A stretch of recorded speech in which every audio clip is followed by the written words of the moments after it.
Hey, Odyssey Camper here.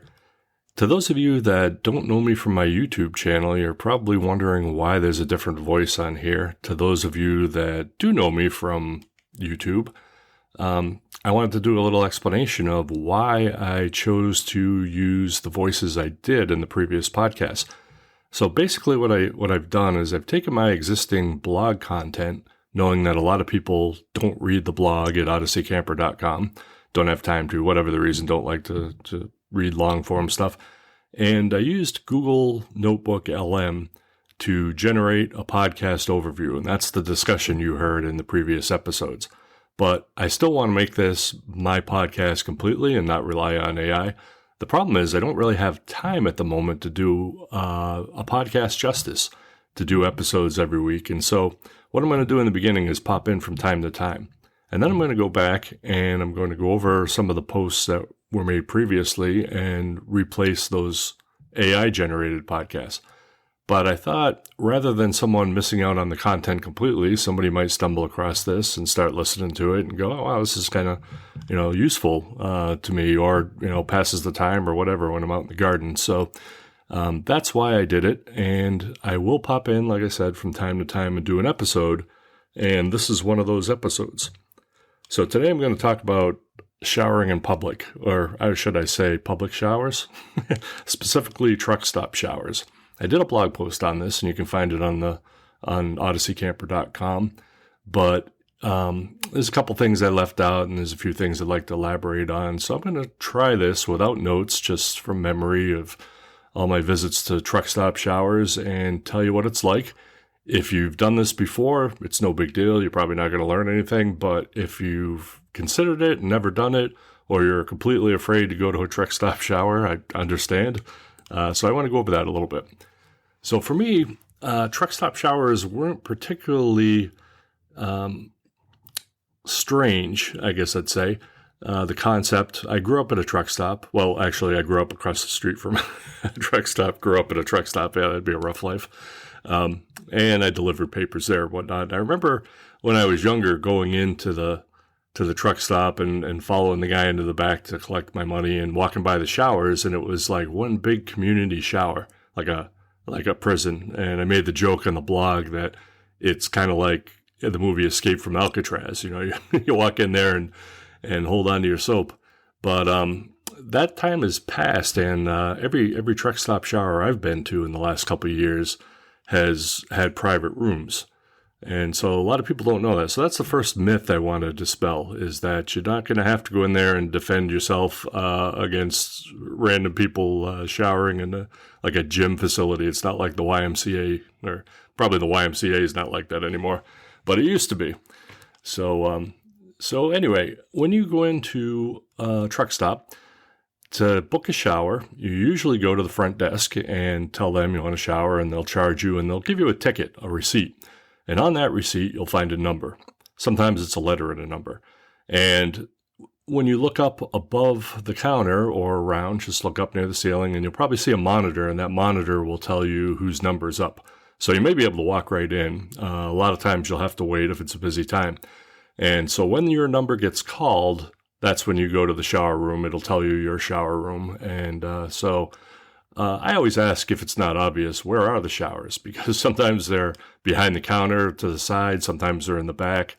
In one case, you had to walk through the lounge room for the truckers, which I'm walking around in circles going, where the hell is it? But there's generally in any decent truck stop, there'll be a lounge with a TV or something, and the truckers can go in there and kick back in a lounge chair and relax a little bit. And I always tell people, don't use those chairs unless the place is completely empty. Those are for the truckers. We want them to be rested and safe and whatnot. So, and it's not really your space. But when you go in the showers, first of all, you're paying for it. Second of all, they don't know that you're not a driver.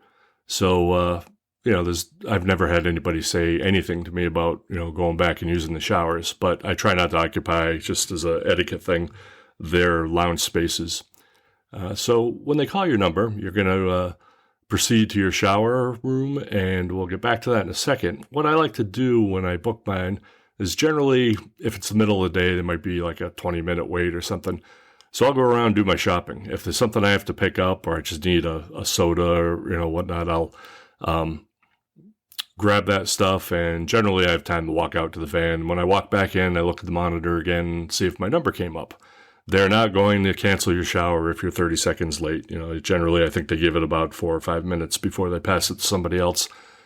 So I kind of take advantage of that free time to do some other things that I wanted to take care of there. If there's a backlog, if it looks like it's going to be 20, 30 minutes till your shower, then that's a good time to go out and fuel up and then park or whatnot.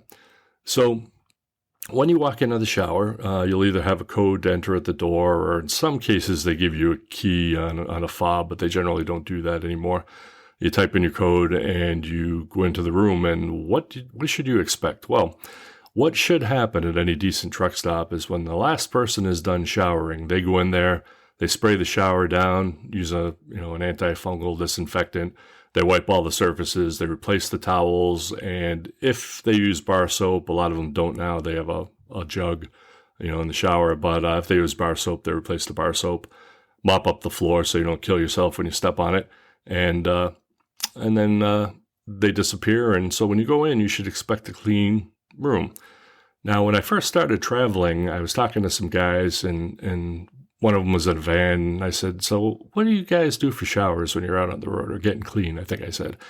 And one guy's like, oh man, I just go to a gas station bathroom and wash up in the sink. And I thought, how the hell do you get clean in a gas station bathroom? Because that's got to be, at least the men's rooms, the filthiest place you could possibly choose to get cleaned up. So I would do that, I suppose, if something got spilled on me and I had to get it off quickly or whatnot, or I tripped at a dump station and slid through something, I might resort to that. But otherwise, I'm not going into a gas station bathroom to wash up, and that's not really what they're there for anyway. So another person said, I just use truck stop showers. And then I got that mental image of 30 guys standing around in a room showering, and it's not like that at all. Oh, hey, my phone just dinged with a text message. All right, amateur podcaster, turn your phone to silent mode and take it off the desk. All right, so you walk in there, you should expect to clean surfaces and whatnot. If something looks amiss, go tell the front desk, and they'll give you a different room, or they'll go in and clean that one again. So you have a place to set your stuff down. And some of them, there will be a toilet and a sink. Not always, but usually at least a sink, and sometimes I'd say 50% of the time a toilet. Love's, I find, has more rooms with toilets just, around the country. That's just my observation. I don't know if that's statistically accurate, but that seems to be what I've seen. So, if you've got two things to do, you can take care of them both there. Generally, they don't have a time limit, but to be courteous, half an hour, I think, is plenty of time to do everything. What you will find, though, is it takes you a little bit longer to shower in a place like this because you're worried about where to set stuff down, and you don't want to set your bag in water or whatnot. And a lot of people like to wear flip-flops into the shower, sandals. Now, here's the thing. If you are worried about, like, athlete's foot, then you have cracked feet or something. Yeah, maybe. But I don't do that. Here's the thing. When I was younger, my mom used to say, "Oh, if you're going camping, the Boy Scouts or whatnot, you have to bring some thongs, as we called them back then, with you, and wear them in the shower so you don't get athlete's foot." Well, that was probably in the age before antifungals. I'm not saying it's not possible to catch athlete's foot in one of these, but in, I don't know, 100, 200 showers, I've never had a problem. It's more about, do you want to stand on the floor? And I understand that for sure. But if you walk in there with your flip-flops, now that's one more thing you have to worry about. You have to set them, down and take your foot out of that, dry one foot off. And generally what I do is I just throw the towel down on the floor and I'm done drying the rest of me off, and I dry my feet off on that, and then I pull my socks on. So then put them in, put them in sneakers, or, pull my shorts on, put them in sneakers.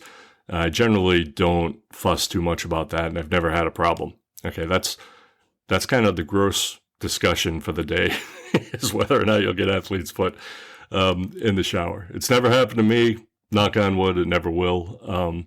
But you do what you want to do. So, you step in the shower and point it to the side because sometimes it'll come out scalding hot. You've taken showers before. Sometimes it'll come out freezing. And proceed with doing your showering, come back out, dry off, whatnot. I generally leave everything in a pile for them, and they're going to clean it up and wipe it down anyway. So it's really no different than going to a hotel room. It's funny, people say, well, when I go to a camp shower, I always wear flip-flops. Well, camp showers can be damp all the time, so they tend to have more fungus in them. These truck stop showers tend to be a little better ventilated than that, so they probably don't have the same issues as you do in a camp. But like I said, do whatever you want. And the funny thing is, when people go to a hotel, they never wear maybe some people do wear flip-flops in the shower, but I've traveled for 30 years, 40 years, and I've never done that. And why would it be any different than a truck stop shower? All right, so the one thing I hear from people, especially from women, is concern about safety at truck stops. I cannot imagine having a problem in the truck stop, especially if you go to a rural area. You're driving cross country and you stop someplace out in the middle of nowhere. Tends to be local people that maintain things, and no one's driving out to the middle of nowhere to give somebody a hard time, but it could happen. But I think you're pretty safe when you're in there, and especially in the shower room. It locks. The doors are pretty sturdy, so I don't think you'd ever have a problem in there. Where you could have a problem is crossing the parking lot. That's a different story. So just like you would anywhere, exercise safety. I was just watching something the other night on TV, and it was about how many serial killers the FBI thinks are out there that are truck drivers. And I used to travel for a living. For work, and I always thought, man, this would be a great job for a serial killer because you're moving from town to town, and you have a better chance. Of course, if you're in a hotel room when you commit the crime, they're going to know who you are these days. Back in the day, you didn't, generally speaking, in a lot of places you just wrote in the register. You didn't give them any ID at all, and you could pay in cash. But I digress. So. Certainly there are dangerous people out there, and you should exercise the same safety. As far as, in the truck stop and in the shower, it's funny, somebody said, well, I always have my gun with me. And I'm like, I don't think I've ever read a case of someone shooting someone in the shower. Plus you have all that humidity, which isn't good for your gun. I have, it's funny, the old joke about soap on a rope. I don't have to elaborate on that, but I actually do have soap on the rope, and the reason is so I can hang it over the shower head, and not have to worry about where I'm going to set it down or getting my soap dirty or whatnot. So, if you ever find yourself in a tough situation, especially in a group shower, that's a pretty painful weapon. Wouldn't want to get hit in the nuts with soap on a rope. But anyway, I'm just saying that stuff for humor. I don't think it's a concern. I've never seen a problem.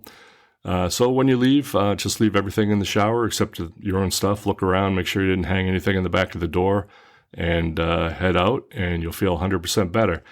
I don't know about you, but I can tolerate a certain number of days without a shower. If I'm out in the middle of the woods alone, I can go 3 days, and then I start feeling kind of creepy. But anywhere else, I prefer to shower at least every couple of days.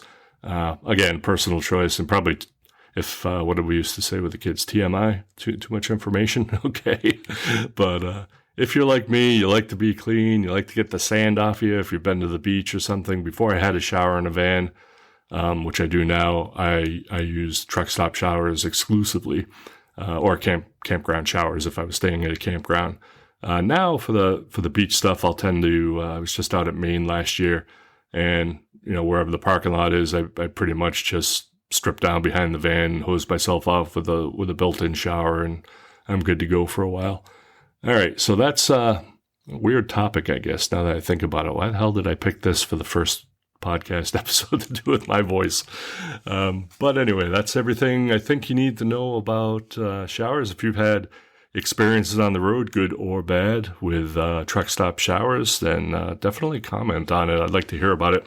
You can always find me through odysseycamper.com or the Odyssey Camper YouTube channel. And thanks for listening.